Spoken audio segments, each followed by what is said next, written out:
At Bendigo Bank, we like to help communities grow. We concentrate on delivering you great products and services. I like you so very much. So much, in fact, I gotta wake you up. It's not that I have words. Because we know that if you grow, Wanna see you looking the community will grow with you. At the Bendigo, it starts with you. Thank you, little Brian. He's our floor manager here on the Geelong Cricket Show. Brian, you know, lovely little man he is. He's about 85 stone. Geelong Cricket Association. 85 stone? He's not 85 stone. And what was that helium gas that you just took? Maybe it was the baked beans. Come at the wrong end. Oh, Collingwood people have got it all right, Angle, haven't they? Division 3 of the Geelong Cricket Association. It's semi-finals time as the Teesdale Tadpoles take on the Mottawarri Muskducks down there at Winchelsea. Absolutely crowd-packed last weekend. And Guild St Mary's will take on Winchelsea at Mottawarri number 2. Dean Armstrong, super coach of many years ago. Your choice? Super coach many years ago. Look, I just think that Mottawarri have a lot of talent in their side, and look, they haven't been that great over the last few weeks, as Mitchell said. Look at the camera when you're talking to people, please. Sorry. And look, I think Mottawarri will win that game. And the other one, Guild St Mary's and Winch. Oh, look, I'd like to see Larko get some runs again and cause a bit of an upset. So, Guild. Tim Mitchell. Yeah, I'm on Guild as well. I really think they are a good chance against Winchelsea out there, but I have to go for Teesdale in the game against Mottawarri. As Dean said, I've been sort of closely following Mottawarri's form after saying that I thought they were a real premiership contender, if not premiership favourites only a few weeks ago, and sort of throughout the last couple of weeks they have slipped off. There is talent in that side, though. We know Andrew Ferguson, who played a part in that GCA Country Week side. He's an absolute talent, and I probably could be playing GCA Division 1 quite easily if he wanted, but he's playing Division 3, and if he stands up, Mottawarri are a real chance. I do think Teesdale will progress to the grand final, though, Graham. As we're watching footage of Grovedale and Lara in the qualifying game last week in Division 1. We'll get to that shortly as we look at Division 2 semi-finals. The Thompson Tigers, they finished on top of the ladder. They're taking all before them as they come up against the heightened heat at Torquay Spring Creek Reserve, and Manifold Heights up against the might of the North Shore Seagulls down out of Godfrey Street, number 1, the ground at Thompson. Can the Seagulls cause the upset and challenge Thompson, Tim Mitchell?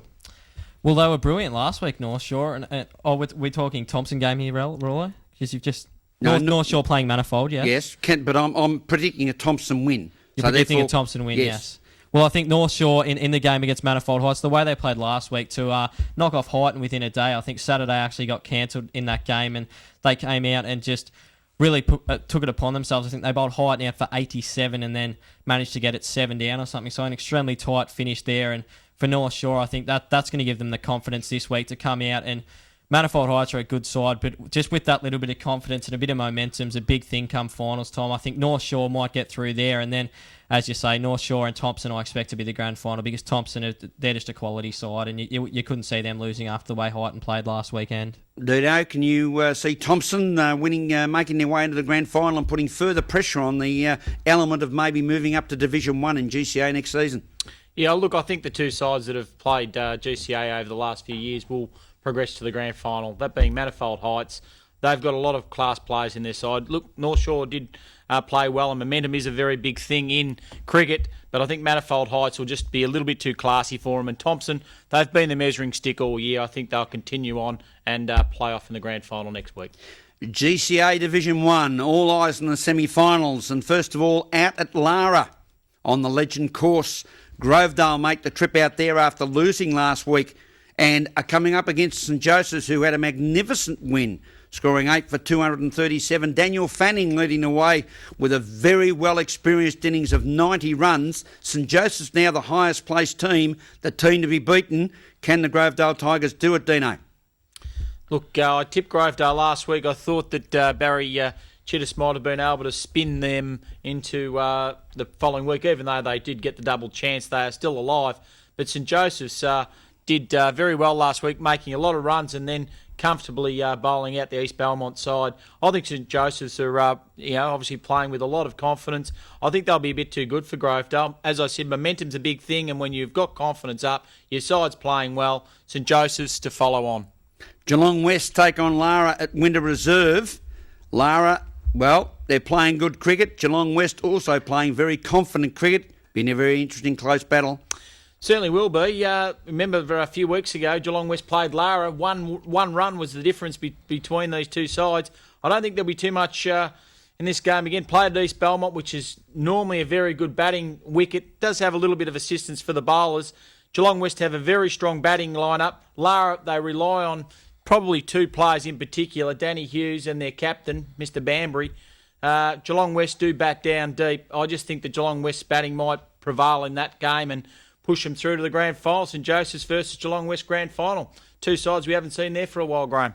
Big man on the screen, Graham Harper, opening bowler for Grovedale. Can he do the damage, Tim Mitchell, against St Joseph's? Oh, it'll be very interesting to see. I think that's where a lot of people's eyes will be, that game between Grovedale and St Joseph's, I should say. Two sides that probably a lot of people thought would be playing off in that grand final. I think they finished 1-2 at the end of the home and away season, and Lara's win last week against Grovedale would have surprised a lot of people, but all it's really highlighted is just how even this GCA Division 1 has been throughout the whole season. And I think Grovedale, look, they're going to come back bigger and stronger after what happened last week, but I do fancy St Joseph's. We use that word again, momentum, and I just really think it's a massive thing in finals, and Joey's are the sort of quality side that'll just pick that up and run with it, and I'd back them to beat Grovedale this weekend. In the other game, Geelong West and Lara, I really do fancy Lara's chances. I know a few weeks ago there was that tight game between the two sides, and I wouldn't be surprised if Lara carried on from their win last week and got up and set up a grand final against St Joseph's. One of the question marks there, just quickly, is whether or not Danny Hughes will be available with his duties with the Victorian Police Force. That could be a significant element in today's or this weekend's semi-final between Lara and Geelong West. Well, if he doesn't play, I don't think they can win. I think he's a massive... that'd be a massive loss for Lara if he didn't play. The other thing that I just wanted to mention, Graham, was our super expert next to me, Tim Mitchell, last week predicted that, probably 4 or 5 weeks ago, I think it was, he predicted that East Belmont would not play off in this year's grand finals. He's been pretty quiet about it because they did start to come with a bit of a flurry, but he'd be sitting pretty now, wouldn't he? He would be sitting very much pretty much a super coach and a super tipster. So well done, Tim. Oh, thanks, Graham. I was feeling a little bit indifferent, as Dean said, over the last few weeks when they come out and slaughtered a few sides. I think when they made 300 sort of 2 or 3 games in a row, when here we go, East Belmont just building at the right time of the year. But Joey's did a number on them, as we saw last weekend. So it's unfortunate for East Belmont, but I think the better sides probably progressed there. Joey's, and it's set up just a salivating final today against Grovedale. As we are looking at semi-final weekend in the Geelong Cricket Association and in Division 1, St Joseph's take on Grovedale, the reigning premiers. Who do you think will win, Graham? St Joseph's to defeat Grovedale, and Geelong West taking on Lara out at Winter Reserve.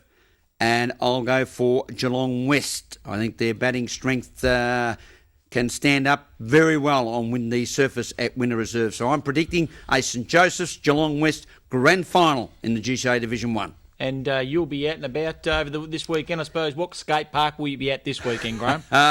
Be out skating around Winter Reserve. They're all funny people, aren't they, from Collingwood? Thanks for being with us on Geelong Cricket Show. Until next week, you have a great week. And Rollo saying, catch ya. At Bendigo Bank, we like to help communities grow. We concentrate on delivering you great products and services. I like you so very much. So much, in fact, I gotta wake you up.